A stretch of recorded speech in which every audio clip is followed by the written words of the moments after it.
সুপ্রিয় দর্শক, আসসালামু আলাইকুম। দেশে কিংবা দেশের বাইরে যে যেখান থেকে আমাদের সঙ্গে সংযুক্ত হয়েছেন সকলকেই আন্তরিক শুভেচ্ছা ও ভালোবাসা জানিয়ে শুরু করছি আপনাদের প্রিয় চ্যানেল প্যানভিশন টিভির স্বাস্থ্য বিষয়ক সরাসরি নিয়মিত সাপ্তাহিক আয়োজন শরীর ও মন অনুষ্ঠান। দর্শক, আমরা সকলেই অবগত এবং আমরা এটা সকলেই এক্সপেরিয়েন্স করছি। বর্তমানে তীব্র শীতের ঘন কুয়াশায় সারা দেশ আবৃত। গত কয়েকদিন ধরে দেশের বিভিন্ন প্রান্তে বিভিন্ন জায়গাতে সূর্যের মুখও হয়তোবা দেখা যাচ্ছে না। ঠিক এমনই পরিস্থিতিতে, এমনই ঠান্ডা কুয়াশার মাঝে জনজীবনের মাঝেও অনেক কষ্টকর পরিবেশ, অনেক কষ্টকর অভিজ্ঞতার মধ্য দিয়ে যেতে হচ্ছে। এর মধ্য দিয়ে আমাদের শিশুরা, আমাদের সংবেদনশীলতার জায়গায় আমাদের শিশুরা রয়েছে, শিশুদেরও বিভিন্ন ধরনের রোগ ব্যাধির প্রাদুর্ভাব বেড়ে যাচ্ছে। দর্শক, এজন্য আমরা আজকের এই পর্বে আলোচনা করব শীতে শিশুদের যত্ন।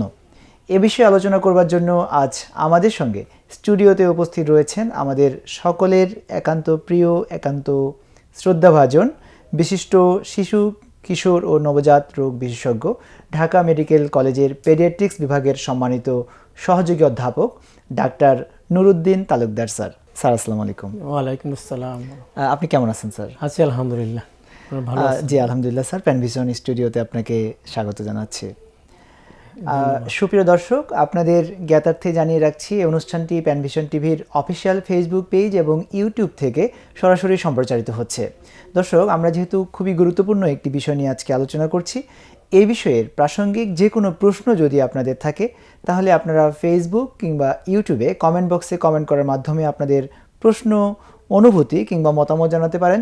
পাশাপাশি স্ক্রলে দেখানো ফোন নাম্বারটিতে ফোন করার মাধ্যমেও আপনারা সরাসরি আপনাদের প্রশ্নগুলো করতে পারেন আমাদের সম্মানিত অতিথির কাছে। আমরা এই পুরো সময় জুড়ে আজকে আলোচনা করছি শীতে শিশুদের যত্ন এ শীর্ষক। স্যার, আমরা আজকে খুবই গুরুত্বপূর্ণ একটি বিষয় নিয়ে আলোচনা করতে চাই। আমরা সকলেই জানি যে এখন বাংলাদেশে খুবই তীব্র শীত বিরাজ করছে। দেশে বিভিন্ন প্রান্তে সূর্যের মুখ দেখা যাচ্ছে না, ঘন কুয়াশায় আবৃত এ দেশ। তো এই পরিস্থিতিতে অনেক ধরনের রোগ ব্যাধির প্রাদুর্ভাব বাড়ছে। তো আপনারা শিশুদেরকে নিয়ে কাজ করছেন এবং শিশুদেরকে সুস্থ রাখার জন্যে চেষ্টা চালিয়ে যাচ্ছেন চিকিৎসা সেবা দেওয়ার মাধ্যমে, আলহামদুলিল্লাহ। আমি শুরুতেই আপনার কাছে জানতে চাইব স্যার, এই শীতজনিত কারণে শিশুদের কোন কোন সমস্যাগুলো বেশি হচ্ছে? ধন্যবাদ এবং আসসালামু আলাইকুম। প্যানভিশন টিভির সম্মানিত দর্শকদের সম্মুখে আমি আজকে শিশুদের যে কমন সমস্যাগুলো হয় শীতকালে সেই বিষয়ে আমি আলোচনা করব।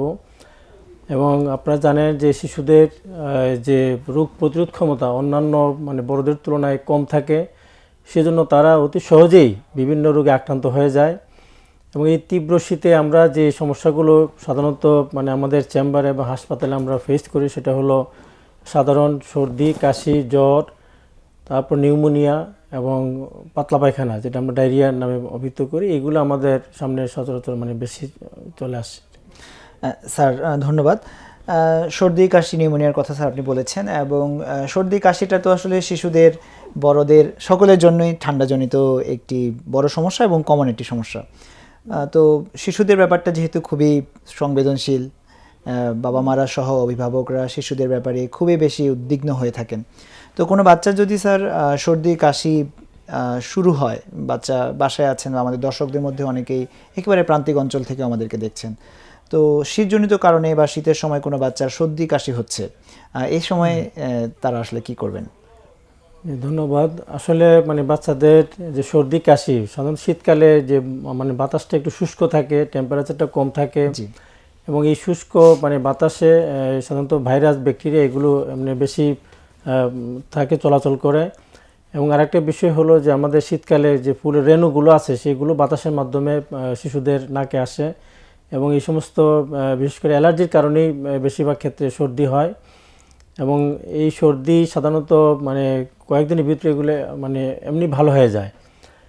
এবং এই সময়ে যেহেতু বাচ্চারা একটু পানিও কম খায়, এই সময় শীতের কারণে আমরা একটু কুসুম গরম পানি বাচ্চাদেরকে অফার করতে পারি। এবং এই সর্দি কাশির জন্য স্বাভাবিকভাবে আমরা কিছু ন্যাচারাল রেমেডি আমরা আমাদের ঘরে বানানো কিছু আমরা ইউজ করতে পারি। সেটা হলো যে মধু যদি থাকে মধু খাওয়া, তারপরে তুলসী পাতার রস, তারপরে লেবুর রস, লাল চা, এগুলো সাধারণত ন্যাচারাল রেমেডি। এগুলো খেলেই অনেক সময় বাচ্চাদের মানে হালকা সর্দি কাশি যেগুলো আছে এগুলো এমনি কমে যায়। এবং আমাদের এই এই সমস্যাটা স্যার অনেক সময় দেখা যায় যে একটু ব্যাপক আকার ধারণ করে, বাচ্চার কষ্ট হচ্ছে, শ্বাস নিতে কষ্ট হচ্ছে, কাশির কারণে বাচ্চা ঘুমাতে পারছে না, এবং অনেক ক্ষেত্রে দেখা যায় সর্দিজনিত কারণে বাচ্চার নাক বন্ধ থাকছে। এই পরিস্থিতিগুলোতে কি করবেন স্যার? যদি এরকম হয় তাহলে আমরা সাধারণত মানে আমাদের এই যে 0.7% একটা সলিউশন পাওয়া যায়, নরসল, নোজোমিস্ট বা এই আমরা সোলো ড্রপ যেটা আমরা সাধারণত ইউজ করি, ওটা দিয়ে আমরা নাকটা মানে একটু পরিষ্কার করতে পারি। নাকে দিলে নাকে 2-3 ফুটা করে, বা বেশি দিলে ওটা মানে ক্ষতি নেই, যেহেতু 0.9% সোডিয়াম ক্লোরাইড, ওটা আমরা মানে বেশিরভাগ ইউজ করি। এবং আমরা এখন বর্তমান কাশিতে যে মানে 3% সোডিয়াম ক্লোরাইডের একটা সলিউশন পাওয়া যায়, ওটা দিয়ে আমরা এখন নেবুলাইজ করি আমাদের মেডিকেল কলেজগুলোতে বাচ্চাদের যাদের কাশি থাকে। আগে আমরা যেটা করতাম সালবিটামল, তারপরে মানে ইপ্রাটোমিয়ান ব্রোমাইড, তারপর ওখানে কিছু স্টেরয়েড দেওয়া হতো, 3টা মিক্সড করে দেওয়া হতো। কিন্তু আমরা দেখলাম ফলাফল মোটামুটি নর্মাল স্যালাইন দিয়ে যদি আমরা করি 3% একটু মানে এটার গাঢ়ত্ব বেশি, ওটা দিলেও আমাদের বাচ্চাদের যে শ্বাসকষ্ট বা সর্দিটা মানে কমে যায়। এটা যেহেতু সোডিয়াম ক্লোরাইড, এটা পানিগুলোকে অ্যাবজর্পশন করে ফেলে। এবং স্যার এক্ষেত্রে দেখা গেল যে অনেকের ক্ষেত্রে তো শুরুতেই হসপিটালে তারা যান না বা যেতে চান না, বা সবার সুযোগও থাকে না, প্রয়োজন হলে অবশ্যই যান। তো বাসায় যারা রয়েছেন, সামান্য সর্দি হচ্ছে বা কাশি হচ্ছে, এটার জন্য কোনো বিশেষ ঔষধ যেগুলো বাচ্চাদের মায়েরা বাসায় রাখতে পারেন বা বাসায় প্রয়োজনে বাচ্চাকে খাওয়াতে পারেন, এরকম কোনো কিছু রয়েছে? সাধারণত যদি আমরা মানে যদি সর্দি থাকে তাহলে আমরা অ্যান্টিহিস্টামিন আমরা ইউজ করতে পারি। জি, যেমন ওই হিস্টাসিন সিরাপ যেটা আমরা মানে পাওয়া যায়, লরাটিডিন, ওটা খেতে পারে সিরাপ আকারে, সেগুলো বাচ্চাদেরকে প্রয়োজনে বাসায় দেয়া যেতে পারে। অনেক ধন্যবাদ স্যার। আমরা সর্দি কাশি নিয়ে আসলে তো শীতের সময় এটা সব বাবা মাকেই বাচ্চাদেরকে এই সমস্যাগুলোর মধ্য দিয়ে যেতে হয়। স্যার, আপনি কি কোনো বিশেষ পরামর্শ দিবেন যাতে শীতের সময় বাচ্চাদেরকে সর্দি কাশি না লাগে? এজন্য আসলে বাবা মাদের কোনো বিশেষ প্রতিরোধমূলক ব্যবস্থা নিয়ে রাখা কিভাবে যেতে পারে? বাচ্চাদের এই সময়ে সাধারণত বেশি ঠান্ডার জন্য এই সমস্যাটা হয়, সেজন্য তাদের বেশি যাতে মানে ঠান্ডা না লাগে আমাদের এমন কাপড় ইউজ করতে হবে যাতে মাথা, পা এবং হাতগুলো ঢেকে থাকা হয়, বুকটা ঢেকে রাখতে হবে ঘুমানোর সময়, এবং ঠান্ডা বাতাস যাতে মানে ভিতর না ঢুকে। অনেক সময় যে দরজা জানালা বা ভেন্টিলেটরের ছিদ্র দিয়ে যখন বাতাস আসে শীতকালে, আমাদের বাইরের টেম্পারেচার আর ভিতরে এক সমান হয়ে যায়। এই ক্ষেত্রে মানে প্রচণ্ড ঠান্ডায় বাচ্চারা সাধারণত সর্দি কাশিতে মানে আক্রান্ত হয়।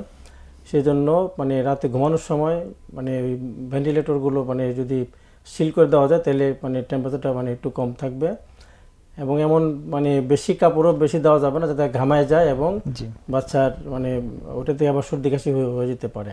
ঠান্ডা প্রতিরোধক ব্যবস্থা বাসায় যেটা নিয়ে রাখা সম্ভব সেটাই ব্যবস্থা করতে হবে। স্যার, আমরা এই পর্যায়ে আপনার কাছে আরেকটি গুরুত্বপূর্ণ রোগ যেটা নিয়ে আপনি বলেছেন যে এই সময় নিউমোনিয়া হয়, তো নিউমোনিয়া শব্দটার সঙ্গে নিশ্চয়ই আমাদের দর্শকরাও পরিচিত, কিন্তু এটার ব্যাপারে একটা ভীতিপ্রদ রীতিও প্রচলিত আছে যে নিউমোনিয়া হয়েছে না জানি কি হয়ে যাচ্ছে। তো আমরা স্যার এইটা নিয়ে আপনার কাছে একটু জানতে চাইবো। একটা মূল্যবান কথা বলছেন। আসলে আমাদের মাদেরও খুবই কনসার্ন থাকে যে আমার বাচ্চার নিউমোনিয়া হয়ে গেছে, এবং আমরা যখন নিউমোনিয়া কথাটা বলি তারা খুব বেশি মানে ভীত সন্ত্রস্ত হয়ে যায়। তবে মানে বাচ্চাদের যে মানে সর্দি কাশি থেকে যে রোগগুলো হয় বেশিরভাগ ক্ষেত্রে আমরা এক্সরে করে দেখি যে সেটা হলো মানে ব্রঙ্কোলাইটিস, মানে ভাইরাল জনিত একটা মানে সমস্যা। ওটাও মানে নিউমোনিয়ার মতনই, তার মানে কাশি থাকবে, শ্বাসকষ্ট থাকবে, এবং এই ক্ষেত্রে মানে জ্বর কম থাকবে, এবং তার এই ক্ষেত্রে চেস্ট টিনিংও থাকতে পারে। তো আমরা যখন মানে স্টেটোতে দেখি তখন সেখানে মানে নিউমোনিয়াটা হলো সাধারণত মানে লাংসের প্রদাহ বা মানে লাংসের যে ইনফেকশন হওয়ার কারণে সেখানে মানে ওই লাংসের যে যেখানে বাতাস থাকে সেখানে এটা ওই যে বিভিন্ন ধরনের পুষ জমা হয়ে একটা মানে কনসোলেশন হয়। আমরা যেটা পাই, আমরা যখন এক্সরেতে যখন আমরা ওই কনসোলেশনটা আমরা পাই তখন আমরা নিউমোনিয়া আমরা ডায়াগনোস করতে পারি। এছাড়া শুরুতে আমি একটু জানবো যে নিউমোনিয়া যে শব্দটা আমরা সবাই জানি, এটা আসলে কি? এটাই যে আমি আগে বলছি, এটা হচ্ছে লাংসের প্রদাহ, যে মানে ইনফ্লামেশন।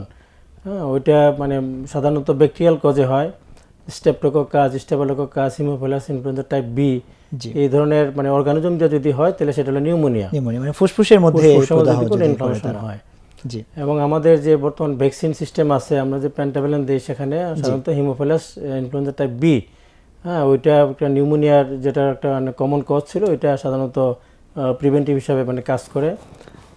এবং নিউমোকক্কাস, এগুলো একটা মানে নিউমোনিয়া হয়, এগুলোরও মানে ভ্যাকসিন পাওয়া যায়। তো বিভিন্ন মানে ব্যাকটেরিয়া ভাইরাস দেওয়া হয়, সেজন্য আমরা যতটুকু আমাদের ভ্যাকসিন পাওয়া যায় সেগুলো দিলে অনেকটা নিউমোনিয়া অনেকাংশেই সেখান মানে থেকে রক্ষা পাওয়ার রক্ষা পাওয়ার একটা মানে সুযোগ হয় আর কি সম্ভাবনা রয়েছে। সেক্ষেত্রে। স্যার, নিউমোনিয়া একজন বাচ্চার হয়েছে, এবার যে বাচ্চাটা নিউমোনিয়া রোগে আক্রান্ত হওয়ার দিকে যাচ্ছে, এই পরিস্থিতিগুলোতে বাবা মা কীভাবে বুঝবেন, যেহেতু আমরা বাচ্চাদেরকে নিয়ে কথা বলছি, বা একটা নিউমোনিয়া বাচ্চার বা নিউমোনিয়া রোগীর তার লক্ষণ কি কি প্রকাশ পায়? নিউমোনিয়া যেটা হয় এটা একটু মানে সিরিয়াস রোগ, সেজন্য মা বাবারও খুব অ্যাংশাস থাকে। সেটা সাধারণত নিউমোনিয়া হলে জ্বর বেশি থাকবে, জি, বাচ্চাটা নেতায় পড়বে, লেথার্জিক থাকবে, তার মানে শ্বাসকষ্টটা বেশি থাকবে, আমরা চেস্ট ইন্ডিং বলি, তার পেটটা মানে ডেবে যাবে শ্বাস নেওয়ার সময়, এবং ফাস্ট ব্রিদিং বা আমরা দ্রুত শ্বাস বলি। সাধারণত 2 মাসের কম বাচ্চাদের যদি 60 বা তার বেশি যদি মানে শ্বাস নেয় 1 মিনিটে, তাহলে আমরা বলি দ্রুত শ্বাস।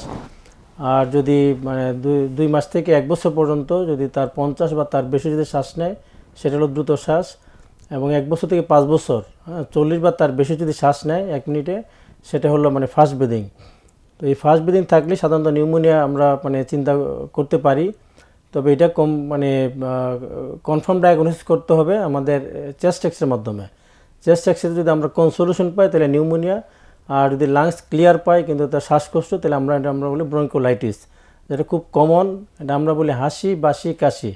তো ব্রঙ্কোলাইটিসে বাচ্চাদের সাধারণত হাসি খুশি থাকে, আমরা বুঝতেই পারি না যে তার নিউমোনিয়া নিয়ে আসছে। মাকে যখন জিজ্ঞাসা করি আপনার বাচ্চার কী হয়েছে, তখন তারা বলে যে বাচ্চার কাশি, শ্বাসকষ্ট। এবং আমরা যখন এক্সামিনেশন করি তখন দেখা যায় 2 পাশে মানে যে আমরা যে রংকাই বলি আর কি, যেটা অ্যাজমাতে পাওয়া যায়, একটু সুসু শব্দ হয়, বাঁশির মতো শব্দ হয় আর কি। ওইটা আমরা যখন দেখি তো আমরা বুঝতে এটা ব্রঙ্কিওলাইটিস। এবং এইটি সাধারণত বেশিরভাগ ক্ষেত্রে হয়। এবং এটার জন্য অনেক সময় আমাদের যারা মানে গ্রাম অঞ্চলে যারা মানে গ্রাম্য চিকিৎসক যারা আছে, অনেক সময় এটার জন্য অনেক সময় বারবার ইনজেকশন তাদেরকে পুশ করতে হয়। হ্যাঁ, অনর্থক অ্যান্টিবায়োটিকের একটা মিস ইউজ হয়। এটা এই ক্ষেত্রে অনেকগুলো আমাদের মিস ইউজ হয়। এসে বলে যে অনেকবার তাকে মানে ইনজেকশন দেওয়া হয়েছে এই কাশির জন্য, কিন্তু আসলে এগুলো হলো প্রিভেন্টিভ। এটা সাধারণত হয় যদি কোনো কারণে মানে ধুলাবালি হয়, বিশেষ করে ধুলা, বালি, ধোঁয়া। আমরা মানে তাদেরকে অ্যাডভাইস দিই যে তার সামনে ঘর ঝাড়ু দেওয়া, ঘরে ঝুল ঝাড়া, মশার কয়েল, মশার spray, body spray, air freshener, আগরবাতি, মোমবাতি, বাগারের ধোঁয়া, রান্নাবান্নার ধোঁয়া। এবং সবথেকে মোস্ট কমন যে কম্বিনেশন, সেটা হলো কোথাও জার্নি করলে, আমরা যদি কোথাও মানে এক ডিস্ট্রিক্ট থেকে অন্য ডিস্ট্রিক্টে যাই, বিশেষ করে বাস, লাইটেস, মাইক্রোবাস, যে কোনো মানে জার্নি করলে অনেক বাচ্চারা খুব সেন্সিটিভ। গাড়ির ভিতরে বা বাইরের যে কোনো বাতাস মানে ঢুকলেই তার কাশি হয়ে যায়।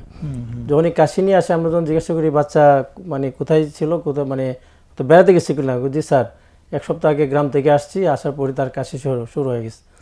এবং এটা মানে মোস্ট কমন একটা কমপ্লেন জার্নি করার পরে। সেজন্য যারা এই সমস্ত ক্ষেত্রে মানে সেন্সিটিভ ধুলাবালি, তাদেরকে আমরা সাধারণত জার্নিটা কম করতে বলি আর কি। অথবা স্যার, জার্নি যাদের একেবারেই দরকারি হয়ে পড়ে, তখন মাস্ক পরা বা এরকম কোনো অ্যাডভাইস দিয়ে দেন? হ্যাঁ, যতটুকু পারা যায় মানে যে ধুলাবালি থেকে অ্যাভয়েড করে থাকা আর কি। স্যার, তাহলে আমরা আপনার কাছে আসলে খুবই গুরুত্বপূর্ণ একের জায়গায় 2টা বিষয় জানতে পারলাম। একটা নিউমোনিয়ার কিছু লক্ষণ আপনি বললেন, এবং সেই সাথে নিউমোনিয়ার সাথে ব্রঙ্কিওলাইটিস, যে দুইটাই যে কাশি, শ্বাসকষ্ট এগুলো নিয়ে আসতে পারে। সাথে আপনি স্যার নিউমোনিয়ার ক্ষেত্রে একটা বিষয় বলেছেন যে বাচ্চার জ্বরের সাথে তার র্যাপিড ব্রিদিং বা ফাস্ট ব্রিদিং, মানে বাচ্চা স্বাভাবিকের চেয়ে বেশি জোরে জোরে শ্বাস নেবে। তো এরকম লক্ষণ যদি কোনো বাচ্চার প্রকাশ পায়, তাহলে নিশ্চয়ই বাবা মায়েরা ওই সময় উদ্বিগ্ন হবেন, এবং এই পরিস্থিতিতে তারা স্যার কী করবেন সে বিষয়ে যদি একটু বলেন। সেই ক্ষেত্রে যদি খুব বেশি চেস্ট ইন্ডিং হয়, তাহলে আমাদের মানে হসপিটালে ভর্তি করাটাই মানে সবথেকে ভালো। সেই ক্ষেত্রে আমরা মানে তার যে অক্সিজেন স্যাচুরেশন আমরা দেখি, আমাদের যে ইয়ে আছে, ওটাতে যদি তার মানে 90-র নিচে যদি তার অক্সিজেন স্যাচুরেশন থাকে, তাহলে তার এই ক্ষেত্রে অক্সিজেন দেওয়া লাগতে পারে। এবং আমরা ওই যে ব্রঙ্কোডাইলেটর আছে, সালবিটামল, ইপ্রাটুমেন ব্রোমাইড, এই সমস্ত মানে মেডিসিন দিয়ে তাকে আমরা নেবুলাইজ করতে পারি। এই পরিস্থিতিতে স্যার আমাদের একটা ব্রেকের সময় হচ্ছে, আমরা বিরতিতে যাব। তার আগে আপনার কাছে একটা বিষয় জানতে চাইবো যে নিউমোনিয়ার যদি কারো লক্ষণ প্রকাশ পায় এবং এই ধরনের সমস্যাগুলো যদি হয়, সেসব বাচ্চাদেরকে বাসায় রেখে কালক্ষেপণ করা উচিত হবে না। জি জি আমরা স্যার আপনার কাছে এই বিষয়টা জেনেই বিরতিতে যাব যে যদি কারো এরকম লক্ষণ প্রকাশ পায়, এবং আমরা এই কথাটা বারবারই বলে আসছি যে অনেকের ক্ষেত্রে দেখা যায় যে আর্থিক অবস্থা অথবা সচেতন না হওয়া, যেহেতু বাচ্চারাও ঠিকমতো কথা, অনেকে ছোট বাচ্চাদের হলে কথাও ঠিকমতো প্রকাশ করতে পারে না, এই প্রেক্ষাপটে যদি কোনো কারণে কোনো বাচ্চার হসপিটালে নিতে বিলম্ব হয়, তাহলে এটার জটিলতায় কি হতে পারে স্যার? এটা সাধারণত মানে আমরা কতগুলি ক্লাসিফাই করি। যদি শুধু সর্দি কাশি থাকে, তার কোনো ফাস্ট ব্রিদিং অথবা কোনো চেস্টিং না থাকে, তাহলে নো নিউমোনিয়া আমরা এটা মানে হোম কেয়ার, হ্যাঁ, বাসায় তাকে আমরা বলি। যদি জ্বর থাকে জ্বরের জন্য প্যারাসিটামল, যদি কাশি থাকে তার জন্য সালবিটামল অথবা অ্যান্টিটুসিভ যেগুলো আমরা ইউজ করতে পারি। আর যদি নিউমোনিয়া হয়, যদি ফাস্ট ব্রিদিং হয়, বাচ্চা যদি মানে তার ওয়েল বিং থাকে, খেলাধুলা করে, তার সমস্ত কাজ কেমন মানে নর্মাল করতে হবে, তাহলে তাকেও আমরা হোম কেয়ার দিই। এবং আমরা প্যারাসিটামল জ্বরের জন্য, কাশির জন্য আমরা সালবিটামল এবং এগুলো দিয়ে রাখি, এবং তাকে আবার মানে আসতে বলি। যদি দেখা যায় ডিটোরিয়েট করে, যদি কোনো তার শ্বাসকষ্ট বেড়ে যায়, আমাদের কতগুলো মানে ডেঞ্জার সাইন আছে যেগুলো মানে আমরা যে কোনো একটা প্রকাশ পেলে আমরা সাধারণত অ্যাডমিশন করি। স্যার আমরা এই ডেঞ্জার সাইনগুলো নিয়ে কথা বলবো, আমাদের সময় হচ্ছে একটি বিরতির, আমরা বিরতির পরে আবারও ফিরে আসছি আলোচনাতে। সুপ্রিয় দর্শক, আপনারা দেখছেন আপনাদের প্রিয় চ্যানেল প্যানভিশন টিভির স্বাস্থ্য বিষয়ক সরাসরি নিয়মিত আয়োজন শরীর ও মন অনুষ্ঠান। দেখতে দেখতে আমাদের একটি বিরতি সময় হলো। দর্শক, আমরা আজকে কথা বলছি আমাদের আবেগ, ভালোবাসা, অনুভূতি, সংবেদনের জায়গা শিশুদের যত্ন নিয়ে। দর্শক, এই বিষয়ে আলোচনা আরও করব আমরা ইনশাল্লাহ বিরতির পরে। বিরতি এতক্ষণ আমাদের সঙ্গে থাকুন, বিরতির পরে আমরা আবারও ফিরে আসছি ইনশাল্লাহ। সুপ্রিয় দর্শক, বিরতির পরে আপনাদের আবারও স্বাগত জানাচ্ছি প্যানভিশন টিভির স্বাস্থ্য বিষয়ক সরাসরি লাইভ অনুষ্ঠান শরীর ও মন অনুষ্ঠানে। দর্শক, আমরা আজকে কথা বলছি শিশুদের এই শীতকালীন যত্ন নিয়ে। আমাদের সঙ্গে আজকে স্টুডিওতে উপস্থিত রয়েছেন আমাদের প্রিয় শিক্ষাগুরু, ঢাকা মেডিকেল কলেজ হাসপাতালের শিশুরোগ বিভাগের সম্মানিত সহযোগী অধ্যাপক doctor Nuruddin Talukdar sir. Sir, বিরতি পরে আপনাকে আবারও স্বাগত জানাচ্ছি। স্যার, আপনি আজকে যেমনটি আমাদেরকে শিশুদের শীতকালীন রোগগুলো নিয়ে অনেক চমৎকার এবং গুরুত্বপূর্ণ অনেকগুলো তথ্য দিয়েছেন। আমরা বিরতির আগে কথা বলছিলাম নিউমোনিয়া রোগ নিয়ে। স্যার, আপনি বলছিলেন যে নিউমোনিয়া রোগের কিছু বিপদ চিহ্ন বা ডেঞ্জার সাইন রয়েছে, সেগুলো যদি আমাদেরকে শুরুতে বলতেন। আসলে বাচ্চাদের যে কতগুলো ডেঞ্জার সাইন আমাদের আছে, যেগুলোর যে কোনো একটি যদি প্রকাশ পায়, তাহলে সেই ক্ষেত্রে আমাদেরকে বাচ্চাকে মানে দ্রুত টারশিয়ারি হাসপাতাল বা হাসপাতালে ভর্তি মানে হওয়ার জন্য আমরা অ্যাডভাইস করে থাকি। এর মধ্যে এক নম্বর হলো যদি স্টপ ফিডিং ওয়েল, যদি কোনো বাচ্চা যদি তার খাওয়া বন্ধ করে দেয়, মানে খেতে পারছে না, হ্যাঁ, বা unable to drink or feed, হ্যাঁ, মানে খাওয়া মুখে দিলাম, তার খাওয়া যদি মানে মুখ দিয়ে বেয়ে পড়ে যায়, হ্যাঁ, গিলতে পারতেছে না, হ্যাঁ, অথবা মানে আগে যা খেত তার অর্ধেক যদি খায়, আমরা সেটাকে বলি স্টপ ফিডিং ওয়েল, ভালো মতো খেতে পারছে না। যদি এরকম হয়, কাশি সর্দি বা শ্বাসকষ্ট যদি এরকম হয়, তাহলে এটা ডেঞ্জার সাইন। এরকম যদি কোনো সাইন পাওয়া যায়, তাহলে দ্রুত তাকে হাসপাতাল ভর্তি করতে হবে। 2 নম্বর, যদি কোনো কনভালশন হয়, অনেক সময় যদি তার মানে হাইপোক্সিয়ার কারণে তার কনভালশন হতে পারে, হ্যাঁ, যেটা খিঁচুনি বলে আর কি, এই ধরনের যদি খিঁচুনি হয়, তাহলে এটা একটা ডেঞ্জার সাইন। হ্যাঁ, এই ক্ষেত্রে আমাদেরকে মানে এটা ভর্তি হতে হবে, এবং আমরা সাধারণত একটা ফার্স্ট ডোজ অ্যান্টিবায়োটিক দিয়ে অনেক সময় আমরা রেফার করে দিই। 3 নম্বর হলো যদি মানে তার আনএবল টু মানে ডিফিকাল্ট টু ওয়াক, এটা বলে যদি সে মানে লেথার্জিক বা নেতিয়ে পড়া, মানে সাধারণত একটা বাচ্চা যখন মানে খুব খারাপও থাকে, তাকে যখন আমরা একটু ডাক দিই বা ডাক্তার আসে, ঘুমন্ত একটা বাচ্চা উঠলে পরে সাধারণত সে চতুর্দিকে তাকায়, সে কোথায় আছে সে এটা মানে বোঝার চেষ্টা করে। হ্যাঁ, কোনো বাচ্চাকে যদি আমরা ডাক দেওয়ার পরও বা একটু মানে স্টিমুলেশন দেওয়ার পরও সে যদি না উঠে, আবার ঘুমিয়ে যায়, আমরা সেটা বলি মানে ডিফিকাল্ট টু ওয়াক, তাকে ঘুম থেকে উঠানো যাচ্ছে না। সেই ক্ষেত্রে বুঝতে হচ্ছে তার মধ্যে মানে কোনো সমস্যা আছে বড় ধরনের, সেটা একটা ডেঞ্জার সাইন। তারপরে হলো মানে স্টাইডর ইন কাম চাইল্ড, অর্থাৎ বাচ্চা যদি শোয়া অবস্থায়, কোল্ড এবং কাম অবস্থায় অনেক সময় যদি স্টাইডর হয়, স্টাই মানে হলো যদি মানে শ্বাস নেওয়ার সময় যদি তার মানে গলার মধ্যে মানে হার্শ সাউন্ড বলা হয়, সেটা হলো স্টাইডর। এটা একটা মারাত্মক সাইন। এটা যদি এরকম থাকে, তাহলে আমরা মানে বলি একটা ডেঞ্জার সাইন। এটা থাকলেও আমাদেরকে ভর্তি করা হয়। হাইপোথার্মিয়া অথবা হাইপারথার্মিয়া, অর্থাৎ কোনো কারণে যদি বাচ্চার বডি টেম্পারেচার বেড়ে যায়, মানে 103, 4, 5 হয়ে যায়, অথবা কোনো কারণে যদি বাচ্চা একদম শীতল হয়ে যায়, সাপের মতো, তার মানে বডি টেম্পারেচার কমে গেছে, সেইগুলো সাধারণত একটা ডেঞ্জার সাইন। এই সমস্ত ক্ষেত্রে আমাদেরকে মানে ভর্তি করতে হবে। তো বমিটস এভরিথিং, হ্যাঁ, যা খায় তা যদি বমি করে ফেলে, হ্যাঁ, সেটা একটা ডেঞ্জার সাইন। তো এই সাইনগুলো যদি কোনো একটা যদি থাকে তাহলে আমাদেরকে মানে অবশ্যই তাড়াতাড়ি আমাদের বিশেষজ্ঞ ডাক্তারের পরামর্শ নেওয়া মানে উচিত বলে মনে করছি আর কি। স্যার, আমরা এগুলোর চিকিৎসা এবং এই কেন্দ্রিক পরামর্শ আপনার কাছ থেকে নেব। তার আগে আমরা একটু আমাদের অভিভাবকদেরকে আশ্বস্ত করতে চাই, আতঙ্ক দূর করতে চাই যে এ ধরনের লক্ষণ প্রকাশ পাওয়া মানে আপনি বললেন যে এটা নিউমোনিয়ার লক্ষণ হতে পারে এবং নিউমোনিয়ার বিপদচিহ্ন। এগুলোর ক্ষেত্রে কি বাবা মাদের অনেক বেশি উদ্বিগ্ন হওয়া বা আমার বাচ্চা বুঝি মারা যাচ্ছে, আমার বাচ্চা এখান থেকে সুস্থ হয়ে ফিরে আসবে কিনা, এ ধরনের অনেক উদ্বিগ্নতা কাজ করে, এই বিষয়টা নিয়ে যদি স্যার একটু বলেন।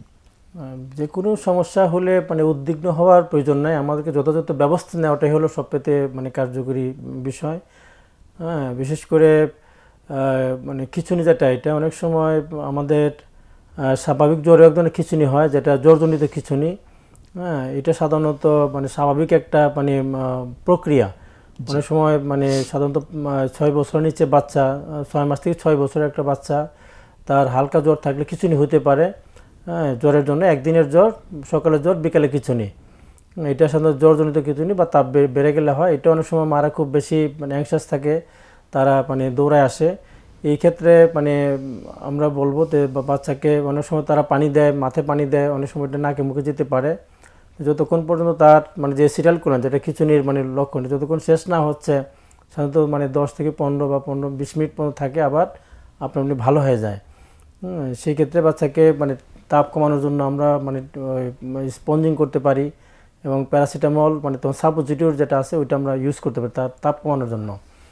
এবং যদি মানে আমরা মানে নিকটস্থ যদি কোনো হাসপাতালে বা ফার্মেসিতে নিয়ে যেতে পারি, সেখানে পারেক্টাল ডাইজিপাম এটা পাওয়া যায়, মানে যে সাপোজিটর পাওয়া যায়। আবার আমরা যে ইঞ্জেকশন আছে সেগুলো যে আমরা বাটারফ্লাই নিডলে মানে প্রবেশ করে মানে পায়খানা রাস্তা আমরা দিয়ে দিলে সাধারণত কিছুটা কমে যায়। তবে স্যার, এই ব্যবস্থাগুলো নেওয়ার ক্ষেত্রে আমরা অভিভাবকদেরকে এই পরামর্শটা নিশ্চয়ই আমরা দিতে পারি যে এখন তো বাংলাদেশের প্রত্যেকটা উপজেলাতেই উপজেলা হেলথ কমপ্লেক্স রয়েছে এবং প্রতিটা হেলথ কমপ্লেক্সেই তো এই প্রাথমিক চিকিৎসা সেবাগুলো সব ব্যবস্থা তো রয়েছে স্যার। জি জি, সব মানে যারা মানে ওখানে উপজেলা লেভেলে যে সমস্ত ডাক্তাররা মানে আমাদের পোস্টিং হয় এমবিবিএস লেভেলে, বা যারা মানে এখানে যে হেলথ প্রোভাইডার যারা আছে, এসএসইউমিও আছে, তারাও মানে এই ব্যাপারে মোটামুটি অভিজ্ঞ। জি, হ্যাঁ, সাধারণত মানে প্রথমবার যখন খিঁচুনিটা হয় তখন মারা খুব মানে অ্যাংশাস হয়ে যায়।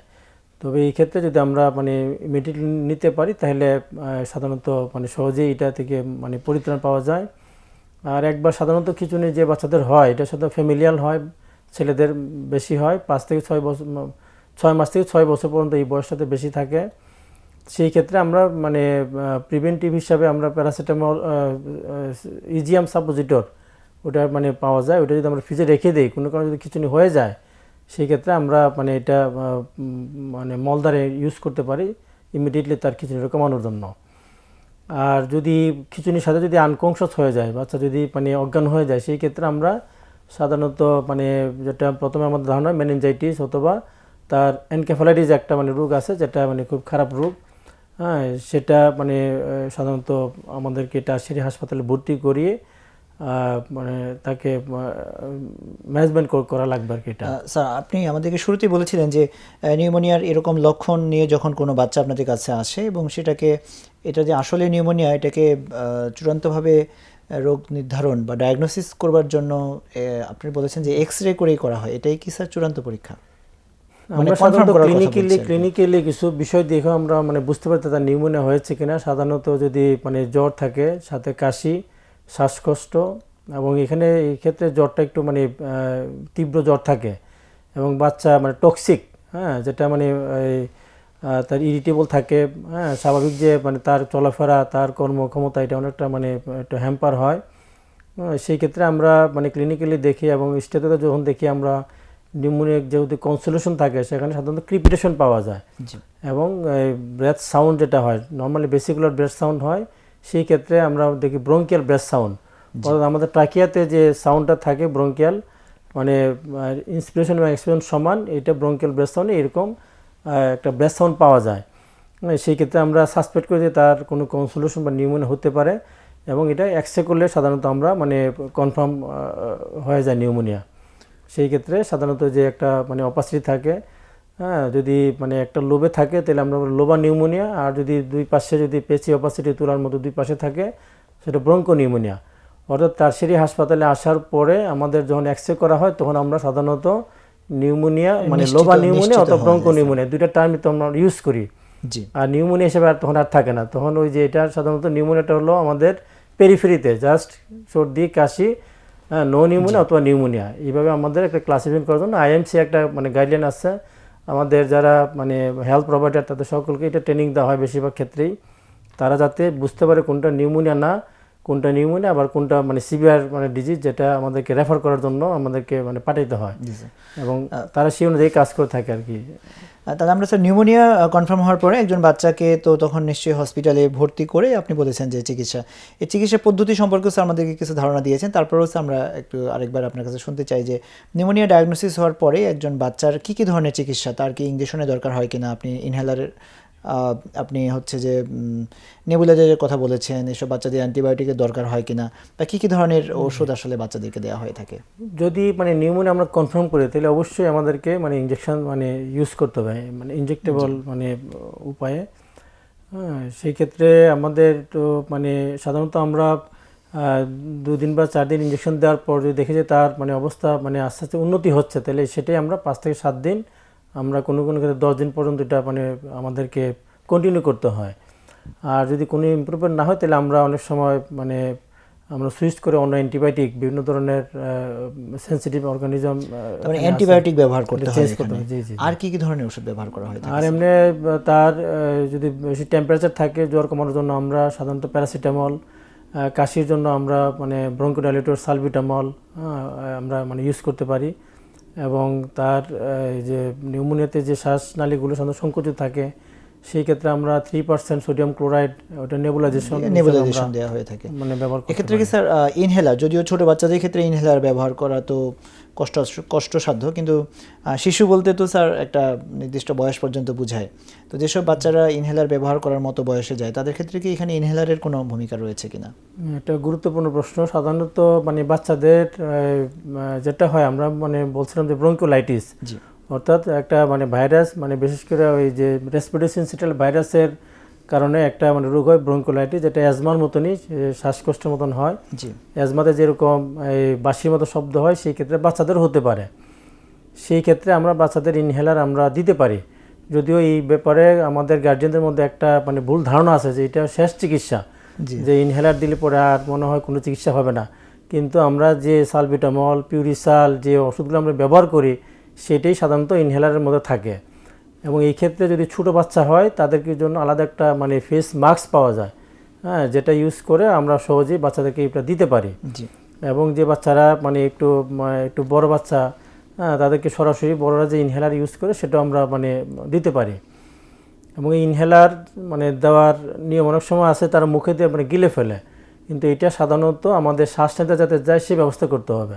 এবং ইনহেলারটা মানে ইউজ করার আগে মানে কয়েকবার ঝাঁকা দিতে হবে ভালো করে, মানে মিক্সড করে মুখের কাছে মানে দূর থেকে হা করব, তারপর তার শ্বাস যতটুকু পারে আমরা মানে ব্রিদিং মানে ফেলে দিব, নিঃশ্বাস ফেলে মুখের মধ্যে আমরা ওষুধটা নিব, নেওয়ার পর আমরা টান দিয়ে কিছুক্ষণ দম বন্ধ রাখবো 5 থেকে 7 সেকেন্ড যতটুকু পারা যায়, যাতে আমাদের প্রতিটা মানে এলভিউলাসে মানে ওষুধটা ঢুকে।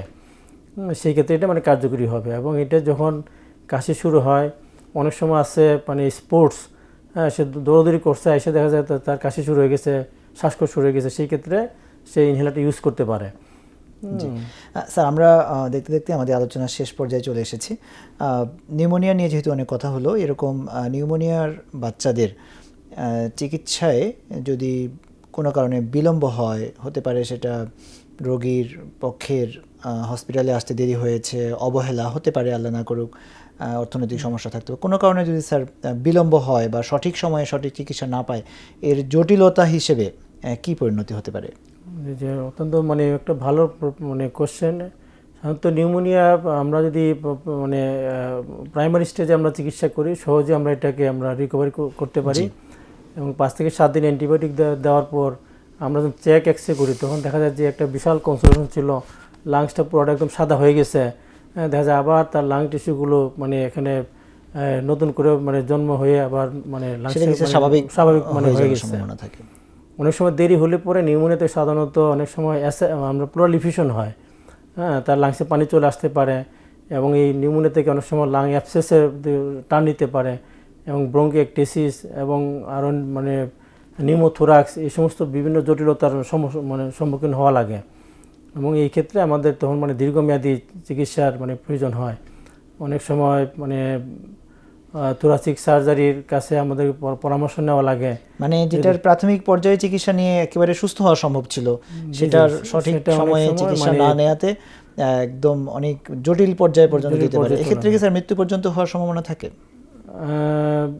সাধারণত নিউমোনিয়াতে মৃত্যুর হার কম, কিন্তু যদি কমপ্লিকেশন হয় সেক্ষেত্রে অনেক সময় মৃত্যুর কাছাকাছি চলে যাওয়ার সম্ভাবনা থাকে। আমাদের ঢাকা মেডিকেলে আমরা একটা বাচ্চার এরকম এই একটা পায়ে একটা ব্যথা পেয়েছিল, তার সেখান থেকে তার লাংসে একটা নিউমোনিয়া ছিল।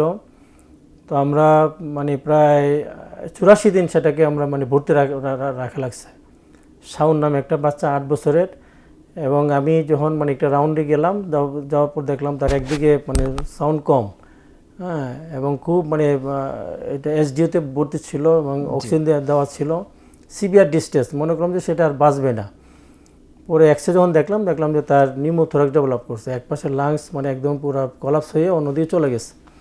তো তাড়াতাড়ি মানে আমাদের যে রেসপিরেটরি মেডিসিনের সাথে যোগাযোগ করে আমরা ড্রেন করলাম, যখন তার বাতাসটা বের করে দিলাম তখন আস্তে আস্তে তার শ্বাসকষ্টটা কমে গেল এবং দীর্ঘদিন মানে অ্যান্টিবায়োটিক পাওয়ার পর তারপরে বিভিন্ন মানে চেস্ট এক্সারসাইজ এগুলোর মাধ্যমে পরবর্তীকালে সে মানে সুস্থ হয়ে মানে ফিরে গেছে আর কি। মাঝে তার অনেক দিনের একটা ভোগান্তি, এবং চাই না যে এরকম কষ্ট কারো হোক। স্যার, আমরা আমাদের অনুষ্ঠানের শেষে চলে এসেছি। আমরা সর্বশেষে আপনার কাছে আমাদের দর্শকদের উদ্দেশ্যে এবং বিশেষ করে আমাদের অনেক দর্শক দেখছেন যাদের ছোট বাচ্চা হয়তো বা কোলে আছে বা বিছানায় শুয়ে আছে, এই শীতের মধ্যে বাচ্চাকে জড়িয়ে ধরে আমাদের আলোচনা শুনছেন, তো সেই সমস্ত অভিভাবকদের জন্য শীতকালে বাচ্চাদেরকে এই বিভিন্ন ধরনের জটিলতা বা সমস্যাগুলো থেকে মুক্ত থাকার জন্য অভিভাবকদের প্রতি আপনার পরামর্শ কি? ধন্যবাদ। আসলে মানে শিশুরা হলো ফুলের মতো, বেহেশতের ফুল, তারা আমাদের নয়নের মণি। বাচ্চাদের জন্য মা এবং পিতামাতার যে ভালোবাসা, এটা আমরা মানে দেখতে পাই হাসপাতালে গেলে পরে। একটা বাচ্চাকে মানে সুস্থ করার জন্য মা এবং বাবা কী ধরনের পরিশ্রম করে থাকে। তো এই ছোটো মণিরা যাতে এই প্রচণ্ড শীতের মধ্যেও সুস্থ থাকে, ভালো থাকে, সেজন্য আমাদেরকে মানে সতর্ক থাকতে হবে। হ্যাঁ, ভয়ভীতি আমাদের ঊর্ধ্বে উঠে। হ্যাঁ, শীতকালটা সকলের জন্য একটু প্রিয়। বাচ্চারা বিভিন্ন সময় মানে বিভিন্ন জায়গায় মানে ঘুরতে যায়, তারা বিভিন্ন ধরনের খেলাধুলায় তারা ব্যস্ত থাকে। সেই ক্ষেত্রে আমাদের ভীত সন্ত্রস্ত না হয়ে আমাদেরকে সতর্কতা অবলম্বন করা দরকার। তাদের বিশেষ করে ধুলাবালি থেকে আমাদেরকে মানে তাদেরকে একটু মানে দূরে রাখতে হবে, যাদের সাধারণত অ্যাজমার সমস্যা থাকে। এবং এই প্রচণ্ড ঠান্ডায় আমরা যাতে মানে গরম কাপড় ইউজ করতে পারি, হ্যাঁ, যেটা মানে খুব বেশি মানে কাপড় দরকার নাই, আবার বেশি যাতে ঘামায় যায় সেরকম মানে কাপড়ও আমাদের প্রয়োজন নেই। আমাদের মানে মধ্যমপন্থা মানে অবলম্বন করতে হবে। এবং এই শীতকালীন রোগ থেকে মানে বাঁচার জন্য আমাদের সচেতনতাই মানে মূল মানে আমাদের মানে বেশি প্রয়োজন। এবং এই ক্ষেত্রে বাচ্চা সাধারণত মানে পানি কম খায়, একটা মানে সেই ক্ষেত্রে কুসুম গরম পানি তাদেরকে একটু অফার করা দিতে পারা অফার করতে পারি। এবং এই ক্ষেত্রে সাধারণত অনেক সময় ঠান্ডায় অনেক সময় হাত ধোয়াটা সাধারণত মানে বেশি হয় না, সেই ক্ষেত্রে অনেক সময় ডায়রিয়া হওয়ার একটা চান্স থাকে মানে বিভিন্ন কন্টামিনেশন থেকে। সেই জন্য মানে হাত ধোয়ার ব্যবস্থা মানে করতে হবে, কুসুম গরম পানি দিয়ে প্রয়োজনে হাত ধোয়ার ব্যবস্থা করে দিতে হবে। স্যার, অনেক ধন্যবাদ জানাচ্ছি আপনাকে। আমরা জানি আপনি অনেক ব্যস্ত থাকেন, এই ব্যস্ততার মধ্য দিয়েও আমাদেরকে সময় দিয়েছেন। আজকে শিশুদের এই শীতকালীন সমস্যাগুলো থেকে মুক্তির জন্য গুরুত্বপূর্ণ পরামর্শ দিয়েছেন। প্যানভিশন টিভির শরীর ও মন অনুষ্ঠানের পক্ষ থেকে আপনাকে অনেক অনেক ধন্যবাদ। আপনাকেও ধন্যবাদ, আর দর্শকদেরকেও ধন্যবাদ যারা ধৈর্য ধরে শুনেছেন।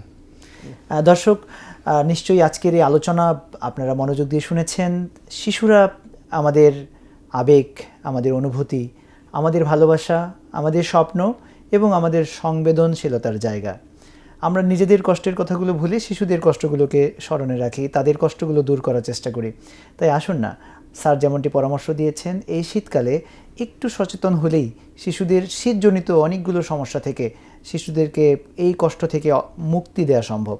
আসুন আমরা সকলেই সচেতন হই, সকলেই যত্ন নিই আমাদের ছোট্ট সোনামণিদের, এবং সেই সাথে একটি সুন্দর আগামীর জন্যে আজকের শিশুরা সুস্থভাবে বেড়ে উঠুক এই প্রত্যাশায় আজকের এই প্রোগ্রাম এখানে শেষ করছি। পরবর্তী পর্বে ভিন্ন কোনো একটি বিষয় নিয়ে আবারও দেখা হবে। আল্লাহ হাফেজ, আসসালামু আলাইকুম।